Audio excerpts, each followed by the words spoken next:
Welcome back, you guys. Happy podcast day. Welcome back. Hello, hello. We are in the full swing of season 2. I am very excited. We have a very special guest on with us today. You may know him. He is a bariatric patient and CEO of his own company, Busy Bariatrics, Rob DiMedio. Hey, Hi, Rob. Rob. What's going on, ladies? Thanks for having me. Thanks for being here. We are so excited to talk to you today. Thank you so much for joining us. The guest must be pretty shallow. If you're excited for me, like you got to kind of look and see who's doing your book. Not at all. You were first choice. Rob, I remember it was the first time I met you. And was it the first time all of us met him? JBY? At the Just Be You Awards. I remember meeting you and you talking about what a great community, bariatric community, Kasey has going here in the DMV. I was always impressed of you would see these DMV meetups and it always looked like you rolled deep. And then even when you all approached me, you like entourage walked up. I had like high school flashbacks. It's like, here's these three ladies like, hello, it's very nice to meet you. I'm like, the three girls talking at once to me. This is weird territory for a guy who used to be 365 I don't know pounds. about you guys, but it's what awesome. you just painted is not what I pictured in my head. I pictured like the Looney Tune, like the Goon Squad from the Looney Tunes. Like No. And then I think Kasey, we did the workout before even then. And it was like you came in and was like, oh, it's me. And I'm like, oh, wow, you have like 50,000 followers and you know who I am. This is interesting. Well, I've followed you for a long time. I think you were one of the first accounts that I found when I was preparing to have bariatric surgery. So I don't know that we necessarily connected for a little while, but yeah, I've been following you for quite a while. Wow, thank you. It's weird because as you can see from the background, I'm just a dude in my basement. So it always kind of amazes me when people are like, oh, I followed you for a while. And I'm like, it's still mind-boggling. Yeah, for sure. With all of it. So Rob, you had bariatric surgery and you have had quite a journey since then. Can you take us back a few years, kind of when did you have surgery? What surgery did you have? Give us some of your stats. So to give you an idea, relatively athletic in high school, and then just proceeded to gain the freshman 15 for all 4 years of college, and then through 2 years of grad school and 2 years after that. And then I gained I'm the only person who from getting engaged to their wedding date gained like 90 pounds. Like everyone else loses weight for that. And I took the oh, I'm happy. Let me see how much I could gain. And ended up like getting close to 310. At my highest weight, I got up to 365 pounds. My wife was complaining about my snoring, so she sent me to a pulmonologist, and it turned out I was having over 95 disruptions in my sleep an hour. An hour. Yeah. So more than once a minute, I was startling or losing breath. And that was even when I had the CPAP machine, which helps control your breathing. Terrifying. So, yeah, pulmonologist pretty much said, look, you need to get it together. And my answer was, well, can't we just get the next size up? Like, I shop at DXL, just give me the bigger size. They're like, no, you're at a medical grade CPAP. There's nowhere else to go. You need to go either lose weight or there's a good chance you're going to die. And this was at 36. Wow. So, yeah, he pretty much said like 40 would be a rarity with the level that I was disrupting my sleep. So I overnight learned how to track, started increasing my step count, looked into bariatric surgery, worked with an amazing medical team, and really worked on habit-based formations even prior to surgery. So that by surgery, I'd already lost 50 pounds. And people would be like, hey, how did you lose all this weight? And the answer was pretty depressing. It was in between lunch and dinner, I went from 4 slices of pizza to 2 slices of pizza. And that's not the answer. Like, I think the right answer is salad. But mine was like, no, I went from 4 slices of pizza. And they're like, oh, for lunch? I was like, no. I'd have lunch, then the pizza. Then I'd go, don't make me give this meal a name. Like, it's Leonard. It's that nice, friendly, it takes the edge off. We don't need labels on things. We don't. Wow. Okay, so lost 50 pounds going into surgery, and then for anyone who doesn't know, how long ago did you actually have that surgery? Father's Day 2020. Wow. I was scheduled to do March of that year, like March 15th. Oh. And that didn't happen because of the pandemic. So they pretty much called me and were like, look, you're going to have surgery. We don't know when. We don't know if this is going to exist. And everything that was coming out with COVID had to do with like, if you have issues with breathing or you're obese, those are the two deciding factors of death. So for me, it was the scariest time ever. Throw in the fact that my wife is a nurse for a major healthcare provider in Philadelphia. She was essentially put in the bubble during that time. So it was, she would go off for 18 hours a day doing her work. I would have the kids while managing teaching from home, and then trying to figure out, how do I stay on top of my fitness and nutrition when I can't get to a gym? Even going to the grocery store could be dangerous for me. And if anything were to happen to me, who's taking care of these two kids? That's So scary. really scary 3 months, to say the least. But had surgery Father's Day Monday of 2020, and I really committed that I was going to change every aspect of my life so that I never got back to that. That's awesome. And what surgery did you have? I had VSG surgery. Awesome. And so, how much weight have you lost since then, if you don't mind sharing? I've done it all at this point. I started 365. I got down to 315 for my surgery weigh-in, and then I got down as low as 210. At 210, I kind of looked like a weirdly shaped greyhound that was standing upright. Like I had loose skin. You could pick me up from my What back. a visual. Swing. I know. Yeah. Can't imagine how this guy stays off the market as long as he does. But it was one of those that like I really wasn't happy with my physique, and I really wasn't happy with like my performance when it came to moving or lifting, because I was tired all the time. I wasn't strong. Like I was doing a lot of different routine workouts. And I just really was not happy with the physique that I had or my ability to lift. And I proceeded to go on a muscle building journey of about 8 months, working with a registered dietitian, Kim Tirapelli. And we went from 210 to 250. We put on about 35 pounds of muscle with 5 pounds of extra fat. Yeah. Maintained a body fat percentage, essentially of the same rate of about 20%. And then after that, I reversed with the work of a different coach. And right now I'm sitting at about 218 and 13% body Holy fat. cow, that's incredible. Wait, yeah. So did you have a down, fitness up, down. coach for that too, or were That's you what training yourself? I was curious because Kim does more of the dietitian aspect. So I was curious, what was your knowledge of strength training prior to surgery, and what did that look like afterwards to do that in tandem with the dietary aspect? So prior to bariatric surgery, I actually coached football and played football in high school. So I was in charge of the weight room and doing strength and conditioning for them. It's a typical example of like, here's a guy who's obese telling you need to lift harder and run faster. It's that stereotype to a T for me. So for me, when I started to work with Kim, she handled the macros because I just couldn't figure it out. I actually don't want to say I fought two dietitians, but I definitely got super aggressive, because I was essentially sitting at 1,200 calories, no carbs, and about 100 grams of protein. I'm like, I can't lose this last weight, and I can't get any stronger. I'm in this pure hell for men's limbo of, what am I supposed to do with this? So when I started working with Kim, I went through my old lifting routines. I really went back to some physique coaching that I did. And started working on some old bodybuilding programs that I had and really committed to that. And then on the way down, I actually started working with a physique coach, Eric Bach, who really helped me learn, how do you get that last edge. He's helped me prepare now for 2 photo shoots and 2 commercials. So it's a pretty cool experience having a coach who knows how to do that. That's awesome. I do have to ask, because I think this is something I think a lot about, where, you have bariatric surgery and you're so focused on losing weight for like the entirety of that journey. What's that like mentally, to intentionally put on weight by building muscle? Was that difficult? Yeah, it's incredibly difficult, because so much of my why was I never wanted to get so big that I couldn't produce for my kids. Um, it was incredibly scary. It would be the first 2 dietitians who I met with through my medical program was like, you need to increase carbs and calories.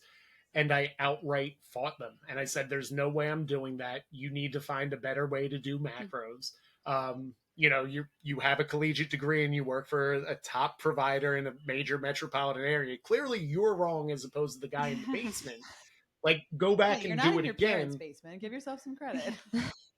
You're right. I own the basement. That Barbie doll dream house that you see, that is my kids, and I bought that. And it's fabulous. It is. I had it before the movie, but no. It was really scary, and it's why working with the professional counts, Kim and I made sure that we were tracking some really important data points as we were putting on muscle, body fat being the main one. So I was hovering between 18 to 20 depending on the holiday season, how much I decided to get into the liquor cabinet or anything else. But we really did a good job of building up, of eating relatively healthy foods, and we got up to, at our peak, I was eating about 3,600 calories, 280 grams of protein, and it was a job. So I would, to give you an idea of what a day at my peak of muscle building was, is I would have to wake up and eat protein waffles. Then I would go work out at the gym. I would have a double protein coffee, and then I would have breakfast, which was like a cup of oatmeal with 2 more scoops of protein. I would then have 2 lunches, 2 dinners, and then a dessert that was protein heavy. So I was eating every 2 hours about 40 grams of protein from before the sun went up and all the way till the sun went down. Wild. I know this because I have the pleasure of getting to work with you at Busy Bariatrics, but can you talk a little bit about how that coaching journey started for you? What inspired you to become a coach? I know you kind of did it athletics forever, but what in this community made you want to be a coach? There was a lot of reasons. I really was committed to helping men in this community, and I really had no intentions of getting into coaching. What started as me just trying to find dudes on the internet, which is a weird way to search. Yeah. When your wife says, "What are you spending all that time on your phone?" and you say, "Well, I'm looking for dudes on the internet," it's never like the best segue to how to go. But I really just started doing Men's Support Monday and holding men's support groups. I wanted to meet people in person after the pandemic, so we would try to have Philly meetups, and they would just be very sporadic. It'd be 10 people here, maybe 20 people here for the next one. And there was no clear answer as to how do you build muscle or optimize your bariatric journey if you want to lift weights and do a full program. And that's not, I think, a knock to surgical centers. It's more of they've done their part of the surgery. You're kind of putting maintenance, and that becomes you. And I would answer so many questions of how to lift, how are you doing this, how are you doing that. And in 2 support groups, I heard horror stories of people paying a lot of money for online coaches who then either didn't deliver programs or didn't know what they were doing. Do you want to elaborate on that? Let's get a little dirty on a lot, Rob, because I don't know if you know this, but that is like one of my biggest, not even a pet peeve. I hate it more. Okay. Yep. She hates it. And when to the point where when I told them I was working with you, Lisa's like, "So what's changed?" Because the online coaching thing for me, I was so against, mostly because people didn't have proper certifications or were like, "I lost weight and now I can coach you on how to do it." And that drives me insane. How did you, I guess, first of all, talk about that if you want, about these coaches, but also I'd love to know how you got to the point where you had what you needed to feel comfortable coaching others. That's $1 million question, because I wake up, and not to toot my own horn, but I am dual certified. I did do a 6-month mentorship with a master coach who has been able to get results for other coaches, and worked with Emily very closely of if this happens, almost like student teaching. So I went through 6 months of working with clients, really practicing and learning not just the theory that you learn in some certification programs, but how do you apply that to get results and also do behavior change. I pretty much took everything I hated that I heard people said about online coaching, and I built the business based on doing the opposite of that. So the biggest thing I think I heard was there's no FaceTime with the actual coach. Like, you're really just submitting a form, and the feedback is usually lift more weights, eat less food, and there's no interaction. So we offer at Busy Bariatrics 1-to-1 coaching where you actually get face-to-face time with me to go over your goals, what's really holding you back, the talking out aspect that I don't think is it. But it's tough. I think as someone who used to be 365 pounds, I struggle with the where do I get off giving fitness and nutrition advice. And as someone who's had bariatric surgery, even when I'm in other coaching circles of online coaches, I definitely get treated differently because I've had bariatric surgery. Interesting. So it's more of I don't necessarily fit, but I make sure that my clients feel that they fit and they get the services that they need. Yeah, and I think what you're describing is kind of like that classic imposter syndrome, right? But you've done a lot of work to make sure that you do know what you're doing and that you are giving people good advice and the right advice. And so I think you're doing the things that a lot of internet coaches don't do, which is they just say, "Oh, I lost a lot of weight, so let me tell you what to do," and they don't actually have the Yeah. credentials to do it. And that's, there's pros and cons of that industry and space. It's anyone can be an online fitness coach and anyone can be an online fitness coach. So it's important that I think like not just credentials, but have you been able to coach to get results? Because I think on the other end of I've lost the weight, you have people who have certifications who've never either worked with people in person lifting weights or don't really know how to challenge or get results.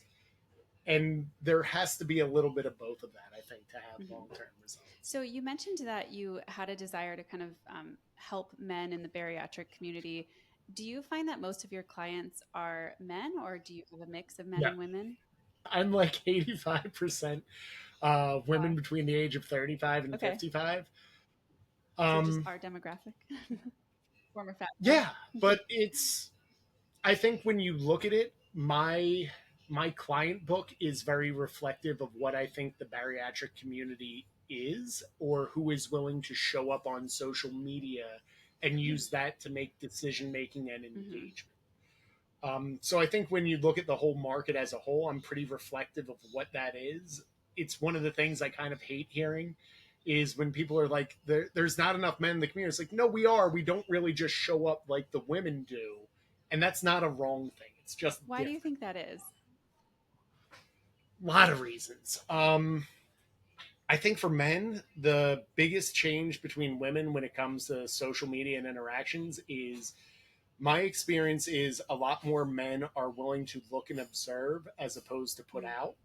I used to have to turn down, like, I would get messages from like Instagram accounts that were called ABC123, and it would be questions of like, do you have loose skin? And I'm like, this is either a scam or going to go really creepy really quick. And then it would be like, no, no, no, like I'm considering and then I would get like pages of I'm considering bariatric surgery. Could you get on? And I would get on calls with people because one, I don't like to type. I have sausage fingers.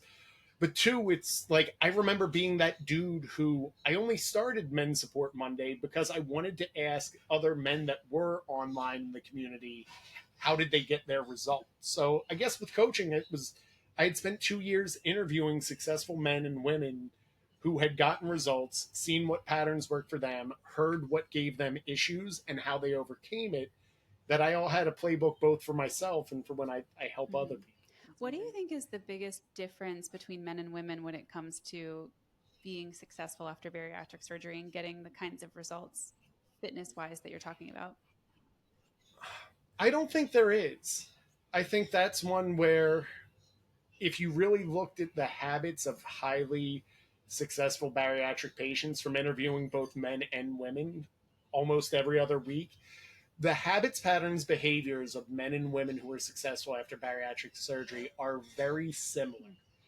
The ones who struggle can be from a very wide range, but there are some key things that I've noticed that have made successful bariatric patients. It's they've built the habits that can be sustainable for them long term. They have an understanding of their own nutrition and how to make it work for them.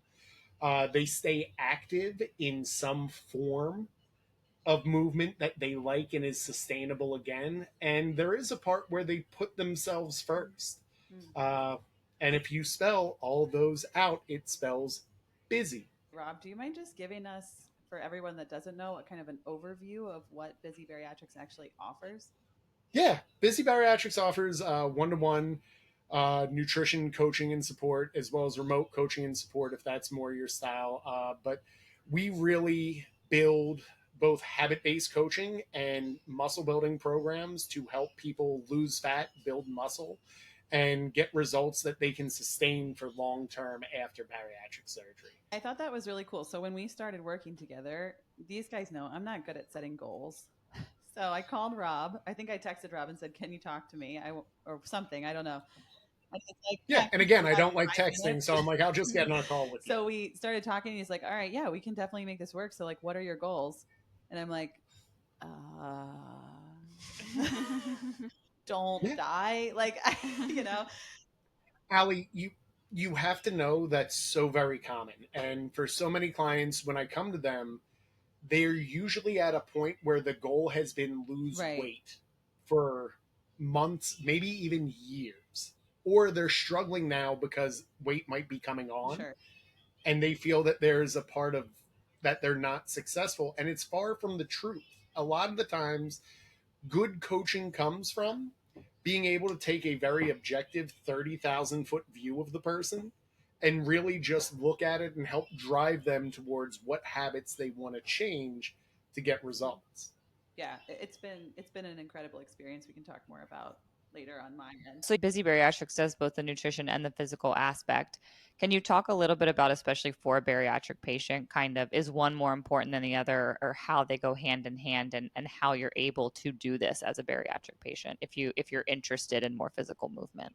I think it really depends. I think the answers that good coaches always give is it depends, and it comes down to really asking the questions. Allie is not special in any shape, and I say that in the most lovingly way possible. Of a lot of times people don't know what they want, nor do they know what direction it is. So one of the first things I actually offer for free to anyone who's considering working with a coach is just goal setting and vision planning of what you want. And from me and Allie having a couple cups of coffee and talking back and forth, we were really able to craft this is the balance that you wanted between showing up as a mother, being able to be strong, having a physique that they wanted, ab work daily. So it was a little bit of what the ultimate vision is for where you want to be almost 7 years out of bariatric surgery, and then working backwards and finding nutrition and fitness that works for them. And everyone has different goals, so it kind of has to depend, if that makes sense. One of the things I think I appreciate about the program and about your coaching is your directness, and the way that you hold me accountable, and I see you holding others accountable. Can you talk a little bit about your coaching philosophy? It's salty accountability. I take an approach to coaching that has also gotten me a city championship in Philly Public League football, where it's I am very direct, and I know that's not for everyone, but you'll know exactly where you stand, but more importantly, what you need to do to get to the next level. And I think where a lot of the most powerful conversations that happen, and it's why I really emphasize doing one-to-one coaching and having that FaceTime, because if you're not really working one-to-one with me, I'm kind of a jerk if it's all in writing. But a lot of the times, what helps is if this is where your actions, habits, patterns, and behaviors are, and this is where your goal is, one of two things either has to happen. You either have to increase your effort or you have to lower your expectation. Or sometimes you realize if we just do a little of both, we can really get some great results and have a sustainable plan that works. So for me, it's as much as I talk a lot, I also like to listen, believe it or not, when I'm coaching. And then just really helping people understand like, if you want visible abs, this is kind of the lifestyle you have to live. If you want to look and have a good physique, that's a little different and might be over here. If you are looking to just wear a swimsuit and have a little bit of food freedom, that's a different model. And none of those are wrong. But they need very clear, different goals and directions to Yeah. get. When we started talking, remember I said, yeah, it would be nice to see abs every once in a while. And Rob told me that if I wanted to have visible abs for long term, we'd have a very different plan than if I wanted to have them for one day. He's like, if you have a vacation, you want to take one picture the first day and then do whatever you want after that, we can make that work too. I'm like, what is this sorcery? You also caught me like when I was like 30 days away from my commercial shoot. So at that point, I was having like 2 carbs a day.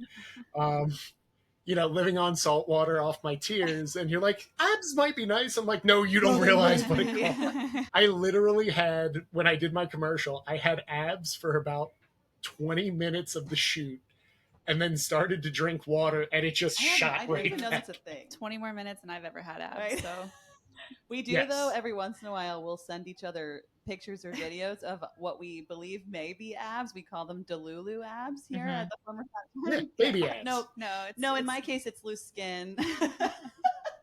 It just is caught in my pants in the way that it looks like I have abs. The shadow hits the shadow. Right, like, look, I have abs. I will say, like, my rolls fit nicely that, like, if I lean forward a little, it's like, oh, I have, like, artificial abs. Yeah, it's a but then you can poke them and, like, the finger goes 2 knuckles Yeah, we deep, don't do that. I really do love that perspective, though, because I think that's one thing that's often missing for a lot of bariatric patients is, like, you may have, like, a goal weight in mind or something you want to get down to, and then it's like, you get there or maybe you don't get there and you're like, well, then what do I do, like, next? What's the next step? And I like the idea that, like, there is no right one next step, but it's really a balance of, like, the work that you want to put in and the results that you want, and that, like, sometimes balance might be part of that and sometimes less balance might be part of that. And I think that's really cool that you kind of help people figure out that, like, what next piece of it, especially as people get more into maintenance and things. Yeah, it's like some of the best wins have nothing to do with abs, physique, or weight.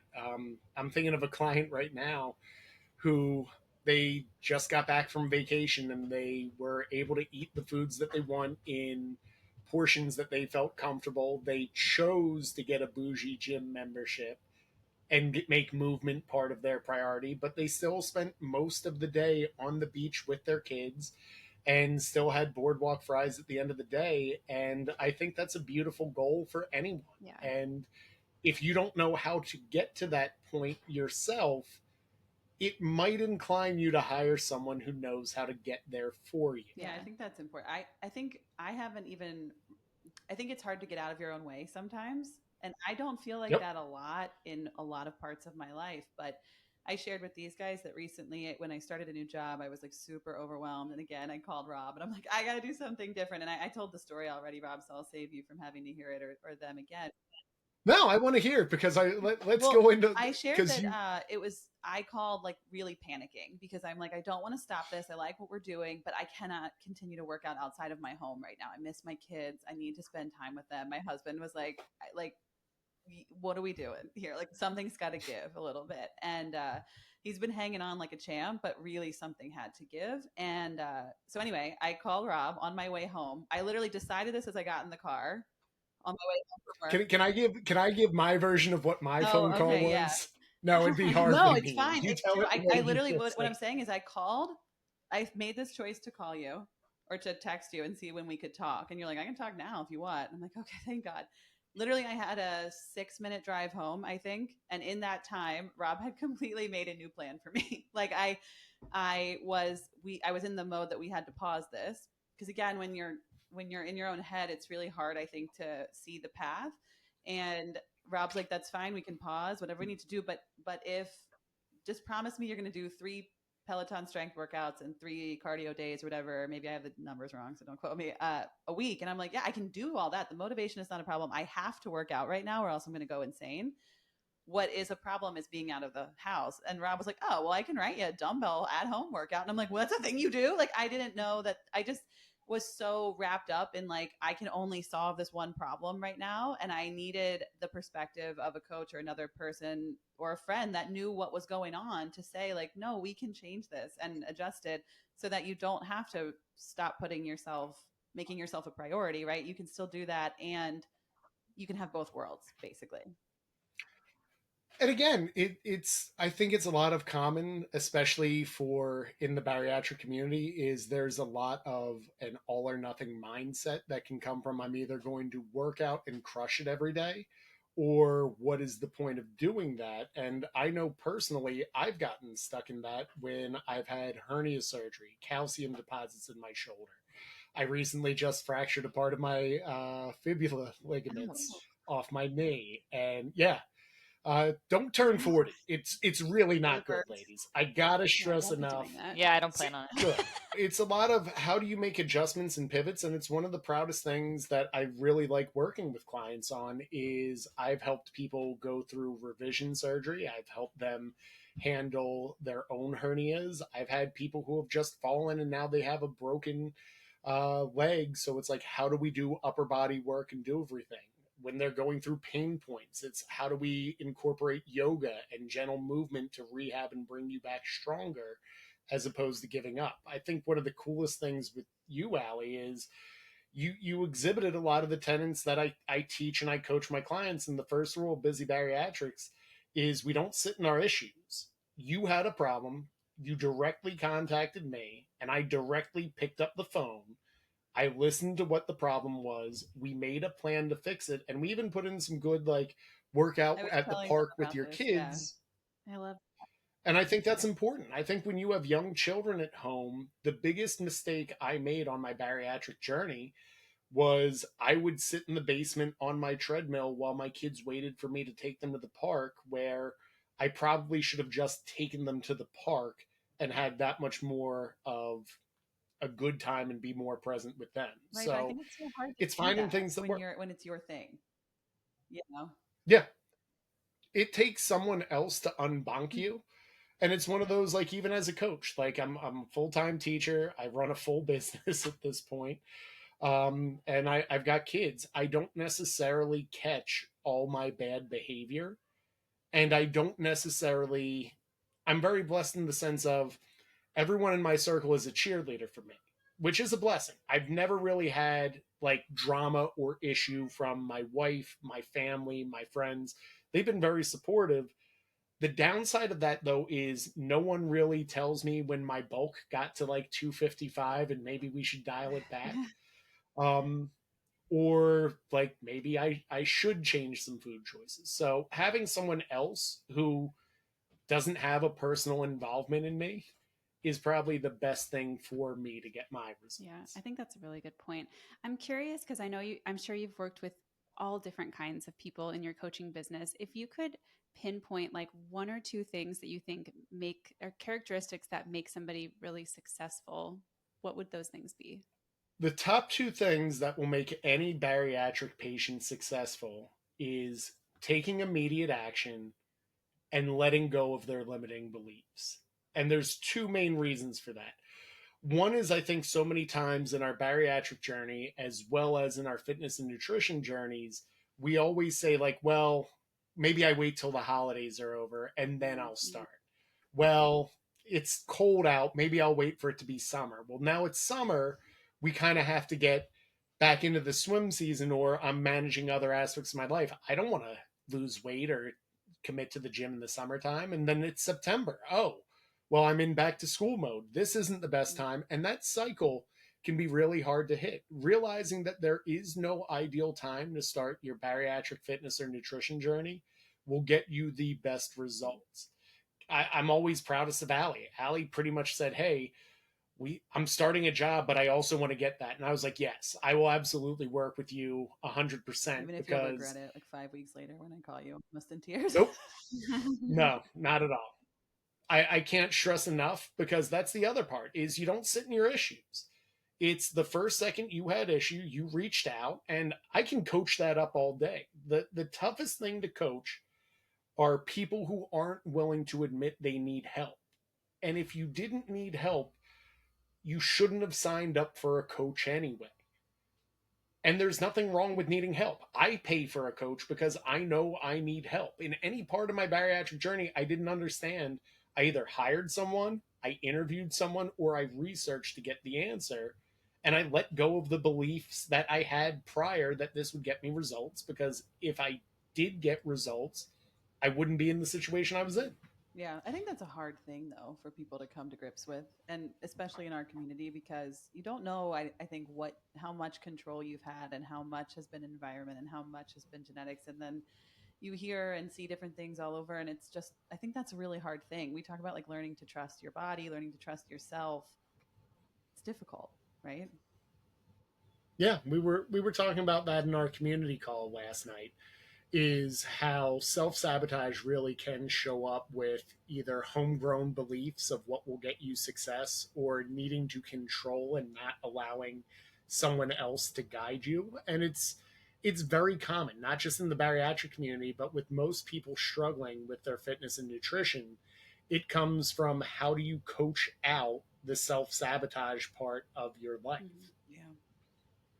All right, I want to switch gears a little bit. We like to sometimes talk about controversial things on this podcast. Let's go. So, what are some of your hot takes on anything bariatric or fitness related? Maybe some controversial opinions you might have. I'll give you a starting point if you want. I'll give you a key word if you. We just talked about pouch resets recently. Why? Like, why? Let's just get you warmed up here. I'm piping hot now. It's just so dumb. Like, you're not a pre-op. You're not 2 weeks post-op. Your body needs carbs, fats, and proteins. Stop going to a liquid diet that is causing restriction, that will in return cause rebellion, which will then cause binging, which then brings you right back to 2 pounds heavier than when you started this cycle. And on Monday, you're going to try to do that again? How long are you going to do that for? That's what I was like, it's no different than the diet culture we've all been trying to break away from our entire lives. You're doing the same damn thing. Yeah. What other like big misconceptions do you come across? Like in that same realm in your coaching of like, oh, I have to do a pouch reset to get that restriction back. What other kinds of misconceptions come up? Well, I love, Lisa, you really captured it. I think a lot of it, especially for people in my demographic, we were forged in the fires of Atkins, Weight Watchers, Optavia. Slim Fast if I had a merit, everyone can eat Snackwells. Like, I was that kid who's like, oh, I could eat Snackwells. There's no fat in these suckers. I'm eating like 14 cookies in an afternoon. I'm like, well, I got one sleeve down. No point leaving the other one. Mom's going to be pissed. Let me down these. Rob, did you eat a box of cookies? Yeah, no fat. Fat free, let's go. But again, I joke about it, but I think a lot of that comes from this is what we were raised and forged in. So it's not necessarily the fault of the bariatric patient or the obese person, but there's more new evidence that actually works that you kind of have to research in. So it's your standard issue, like carbs are bad, and they're not. Fats are bad, they're not. If I have too much protein, I'll blow my kidneys out. You need to eat almost 3 times your. Oh yeah, that's if you talk to like the first couple generations, they will tell you, oh yeah, you'll blow your kidneys. Isn't that like a keto worry too? It is, and most of the research, and this is why I really go back to like science and research-based evidence on a lot of my coaching. In order to I'm like, what other types are there right now? You base your coaching in facts. What a wild. It's novel. Again, I'm an online coach. It's actually the exception, not the rule. That's way too rational for us. Yes. But off the top of my head, you have to almost do 2 times your body weight in protein. Like, so eating a gram per twice your body. So again, my weight is history, not math. Don't quote me on this. If you weigh 220 pounds, you'd have to eat about 440 grams of protein to cause that level of kidney I just want to ask the room really quick. Did anybody else just put together my weight is history because he's a history teacher? Oh, I knew, but I think we've talked about it before. Yeah. Oh, I was like, I learned this right now. New thing every day, bud. Mind blown. I'm not shy about admitting That's what I love about you. In my experience, particularly active bariatric patients is maybe is the exception, not the norm. I'm just curious for somebody who is maybe scared to start or unsure to start or feels like you can't move your body a lot after bariatric surgery because you can't fuel for it. Like, what do you say to those people? I think you have to get really clear on your goal, as well as what do you want your long-term lifestyle to be after this. I have a client that I'm thinking right off the top of my head needs knee replacement surgery. She essentially has bone on bone grinding. So we had to build a program that really couldn't focus on running or even a step goal. So we got very clear on what does the nutrition have to be. We also looked at options like water aerobics as well as yoga so that we're not putting more stress on the knee. Um, I think, yeah, you have to be active in order to have long-term success, but activity is such a wide range. It's more of a consistent activity that you love and find sustainable. I can get a result for you. I've been able to get clients who have done strictly yoga and lost 25 pounds in 3 months. I've had You're clients speaking that Kasey's went, language.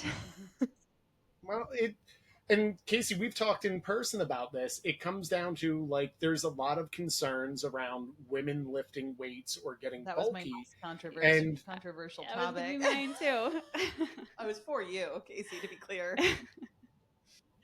but it's one of those of if you have the right program and you're targeting the right muscles, you can absolutely build the physique that you want with the program that you want. But it's also one of those that if women could get so bulky as quickly as they think they would, every bodybuilder would be running to see what women are doing uh, to get this bulkiness. Like bodybuilders, both men and female, spend years in the gym doing progressive overload to gain an extra pound or two of muscle. So the idea of bulkiness, I think, is really building muscle for both men and women will actually tone first in bariatric patients, and it will help get you that physique that you secretly want. Mm-hmm. Go ahead, Kasey. What do you want to say? Do you think it's possible though that maybe that bulkiness actually comes from like a combination of building some muscle and also putting on some fat because your appetite increases so much when you start increasing your It depends. It depends. It really depends, Kasey. Like I said, when I went with Kim, we maintained a 20% body fat and got up to 250 pounds. So we put intentional muscle on. Where I think a lot of people go and make mistakes when it comes to bulking or building muscle is they're saying, okay, bring on the medley of Pop Tarts, and I can eat what I want in order to bulk. In reality, if you look at like the person that comes to mind the most is Ashley Coleswasser, is a 45-time medalist female wellness competitor. Her bulk consists of a variety of cardio and strength training and keeping a very consistent diet in place and is still able to put on muscle. I think it's depending on your goal, you really need to work with someone who knows how to achieve that goal.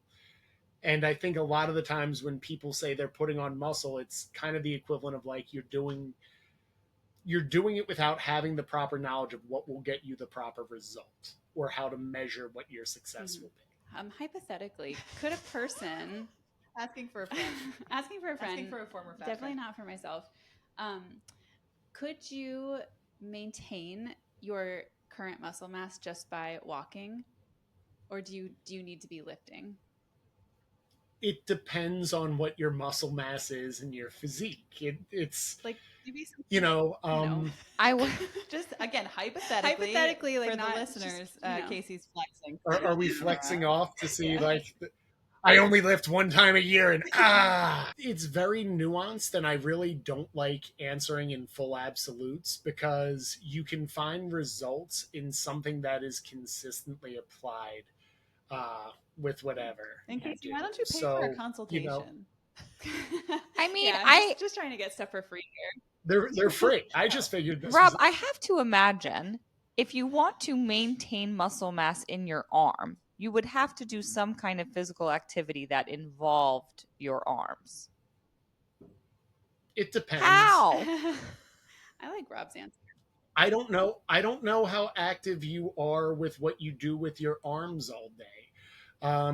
depending if you live in the city and you're packages. walking with groceries and holding them up the whole time, if you are carrying laptop bags and holding them for a sustained level, if you are doing push-ups or pull-ups in general, or if you do yoga and you're doing a lot of get up off the floor and come back up and bounce That is very one, quickly.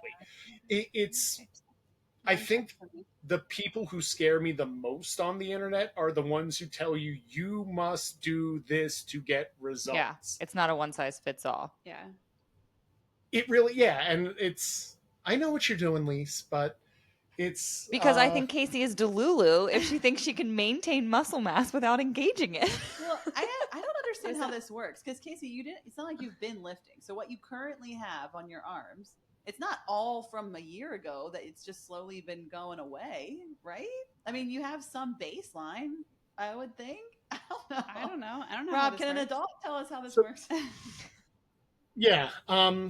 So there, Kasey, I need you to flex and hold the pose the whole time we're doing it. There. Oh, wow. Okay. So Kasey obviously has muscle definition. This is something that I kind of stress of why muscle building is really awesome.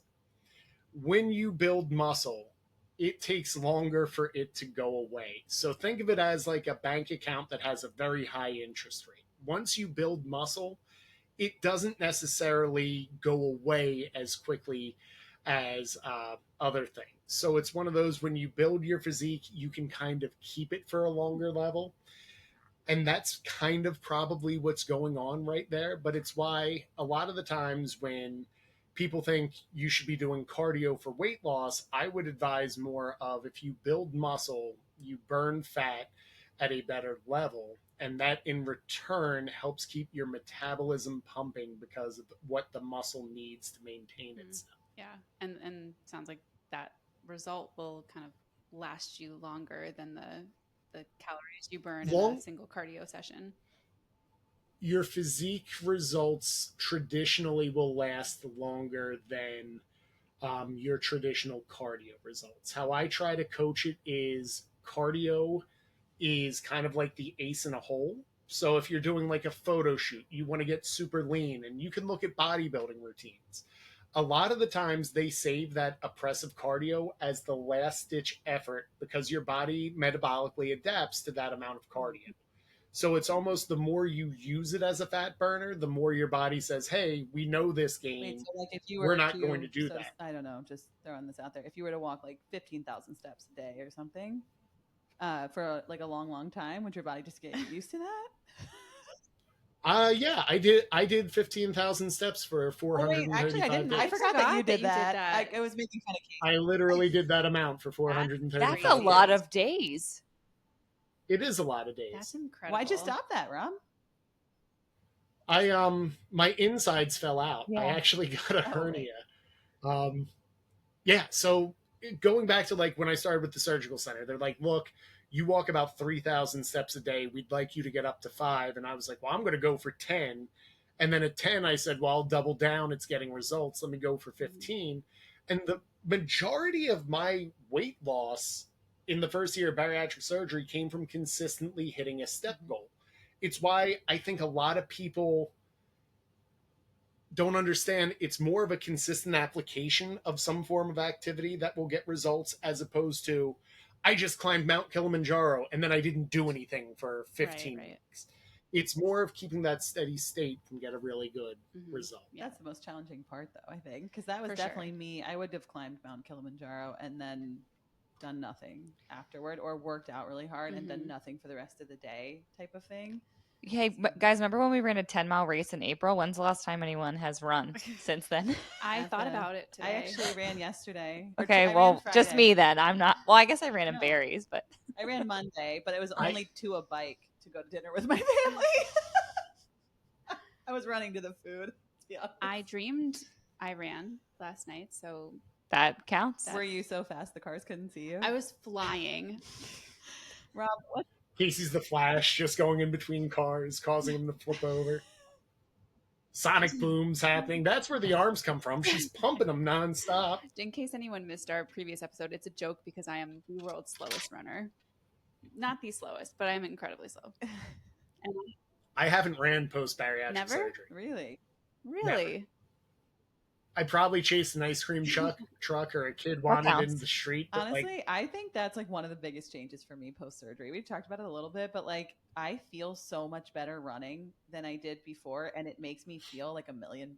I don't always want to do it for the time, to be honest, because I don't love it. But when I'm doing it, I feel like a gazelle, like Lisa described me Well, as Allie, before. you are actually fast. So Well, Yes, not objectively. compared to a lot of people, but you ran I like an 8.5 minute mile in that 10-mile race. That's insane. Yeah, I'll be accepting no further comments on the matter. anyway. The point is, I feel like I'm 7 feet tall, and Yeah, like yeah. no one can stop me. Like I don't know. It is a cool feeling to me, especially now, because like my first race was, I was so nervous about running a 5K. I trained for it. Like I had this app and I did the app like every single time it told me to run, I ran. I was like so nervous about it. And then, fast forward to almost 2 years and I'm like, I ran a 10-mile race with like basically zero training, which I would not recommend just for general, health and injury avoidance. But circumstances were such that I couldn't really train. And I do remember thinking as I was running that 10-mile race, like, how wild is it that I'm doing this right now? That like my body can just do this. Like this is so cool. And 2 years ago I didn't know if I could even run a 5K. and that's the goal. Like, if you're in an unreal or surreal spot doing anything physically, like that's the dream of Yeah. everyone. One day I'll do a pull up. That is the dream. Honestly, We'll get I you just there. wanna I do have dreams about doing pull ups. a regular push up is my goal. It's a good goal. We could do that as well. Yeah. Yeah, Rob, I think I might be calling you soon. Just Yeah, we've absolutely. talked about this You before, get but you get I was like, Allie, I think everyone gets a free 30 minutes, and for you, I will even go oh 35. my gosh, Wowza. wow. I'm so honored. Let me tell you, nothing but the That'll best be a for you, rebate though. ladies. She should pay for the 5. You can reimburse her or something like that. Don't let her off like that, please. There'll be There a you go. voucher. Rob, what is the? I want to finish on a high note, so I'm going to ask you, what is the most frustrating and awful part of what you do? I'm saving the what's good about what you do. What's your favorite part? But really, first, I want to hear what's the worst and most frustrating thing about what you do. Is it this? That's a great is the question. Answer this? Is that He's like, the it's last you this guys, this actually. moment this right last here. 55 minutes has been the worst thing that you've ever done? No, I love this. You ladies are always fun to hang out with. The most fresh. Wow, I've never been asked this before. Good one, Allie. I think the most frustrating part for me can sometimes be when I see so much potential in someone and they're just. I'll get on a clarity call and I know they're right there. And I listen, I hear that they're saying everything, and I'm like, I can build the most brilliant plan to get you the results that you are dreaming of. And then they ghost. And it's one of those that it's just tough because you got so close. And if I just knew why, I can always find a reason to make it work for you. That's probably the toughest part of coaching, is realizing you can't help everyone. This is so fascinating to me because I find this I have found this in several areas in the bariatric community, and I'm sure it extends out beyond bariatrics, but I'm like, you're telling me there are people who seek out therapy and then do not do the work. Why would you hire a coach to not give it your all? Why would you have bariatric surgery to not give it everything you've got? Why would you go to therapy and pay? Like it blows my mind. Like, but yeah, it's like there has to be that you have to want it. I think one of the best was my 2-year follow up with my surgeon, who I absolutely love. He just comes into the room, he sees it's me, he sits there, and is like, "Oh, thank God it's you." If I have to hear another person say I did this surgery wrong, I'm not going to make it through my day. And I'm like, yeah, it's bull, right? Like, are they still here? I'll go find them. Like, let's go take care They of come this. out But back. What? yeah, it's the same that you'll see in a lot of things. Is I think the biggest mistake bariatric patients make is they give their sleeve too much credit and fault. Yeah. I truly believe, yes, it is a tool, just like a GLP-1's a tool or any other thing in the arsenal, but until you do your head work and really show up for yourself, you're not going to be successful with either one, which is why the best tool for results. Are you ready for this? Your calendar. Wait, Rob, Sorry. actually, I may be telling a fib here, but I think I remember on Kim's podcast, did you talk about how you meal prep for 3 months at a time? I actually meal prep for 6 months at How a time. crazy yes, is that? That is wild. How do you have the freezer space for that? Really is what I'm wondering. More logistically. Right next to the Barbie. Yeah, see, it's just not conducive for city living. Yeah, we live in I a can't. city. Like we have a deep freeze. You you don't have this house basements? for another Where are we freezer. sticking Ask a freezer? Bill. Okay, so real quick, because I want to put a misnomer. It's not like there's a real big difference between meal plans, Right, okay. meal planning, and meal prep. So meal plans are given by registered dietitians, and they're the only people who should be giving, because that is prescribing exactly what to eat and when to eat it. Meal planning, which I coach my clients to do, is really getting intentional with your calendar to make plans of meals that work for their family and do everything. One of the best ways I coach it is all of my clients get a copy of my meal plan, so they have 6 months of meals in a Google Calendar, and they can see how I map it out so you're not eating the same things over and over again, diversifying the portfolio and working on stuff that actually makes you enjoy eating food. Yeah, it's amazing. That is so cool. And why not give you ladies something special? If you put the link in my show notes, I will give the former fat friend podcast listeners the copy to my meal plan guide and 6 months worth of meal planning. That is amazing. Wow. An exclusive giveaway here on that. Exclusive Hold on, giveaway do I get a for you, discount then, ladies. Rob? Because I'm paying for that. I'm just kidding. I'm just kidding. I'm just joking. Allie actually gets 90% of what I've talked about. She does not go through any of the coupons I give or any of that stuff. I need to. Call her out. I was looking into the protein to Legion, and I need to do my purchasing on that front. But because you also get Allie a free Legion product for joining Rob's group. Oh, cool. Wow. You do. Rob. So, for example, I put everything in the onboard. I'm going to dunk on you a little bit now. I put everything in our program of here's what you need to do to onboard and get ready. And Allie's like, I want to start lifting yesterday. Put the stuff in now. I'm like, I'll put it in, but I really need you to go through everything. So I'm like, she's like, yes, absolutely. Workouts now. I'll get everything done. Touches none of the hold on. stuff. Yikes, Allie. We've talked about what's most frustrating and what people don't come to the table with, but what would you say is like the most rewarding part of the coaching experience in the bariatric community? It's changing lives. Yeah. I'm always proudest. I have clients who have stayed with me over a year, not because they haven't lost the weight, but because they found a lifestyle they've fallen in love with. It's teaching people how to live a life of balance and do movement that they love. It's the fact that, like, I have a client who called me and said, I just got done at a wedding and I didn't have shapewear on. And I was like, are you still at the wedding? It sounds loud and it's late. I want to go to bed, but it's really helping people get the goals they want after bariatric surgery. Really makes it rewarding day in and day out to do. That's awesome. It's amazing. Well, Rob, thank you so much for joining us. This has been such a fun conversation. I feel like I've learned a lot. You should be expecting my request for coaching shortly. But I think what you are doing is really incredible. You've had such an amazing personal journey, and I love that you are using what you've learned to help other people. And it's so awesome. And you are such an important part of this bariatric community. And we're so glad that you joined us here. And ladies, I season 1 was so great.